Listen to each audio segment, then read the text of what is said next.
Hi Bangladesh, it's Hania. Guess what? I am coming to Dhaka with Sunsilk for lots of fun. বাংলাদেশে আসছে হানিয়া আমির। পাকিস্তানের অন্যতম জনপ্রিয় অভিনেত্রী হানিয়া আমির বেশ কয়েকটি নাটকে অভিনয় করে দর্শকদের মনে জায়গা করে নিয়েছেন তিনি। সে দেশের গণ্ডি পেরিয়ে বাংলাদেশের দর্শক থেকে শুরু করে ভক্ত অনুরাগীদের ব্যাপক জনপ্রিয়তা অর্জন করেছে হানিয়া আমির। এবার বাংলাদেশি ভক্ত অনুরাগীদের সুখবর দিলেন তিনি।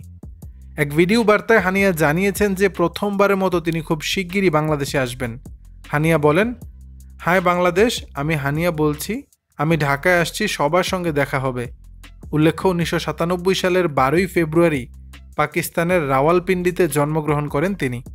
সোশ্যাল মিডিয়ায় জনপ্রিয়তা পাওয়ার পর 2016 সালে জানান রোমান্টিক কমেডি চলচ্চিত্রের মাধ্যমে তার অভিনয় জীবন শুরু হয়। হানিয়া তার প্রাণবন্ত ব্যক্তিত্ব, আকর্ষণীয় চেহারা এবং ফ্যাশন সেন্সের জন্য তরুণ প্রজন্মের কাছে খুব জনপ্রিয়। দর্শক, বিষয়টি নিয়ে আপনাদের মতামত জানাবেন নিচের কমেন্ট বক্সে।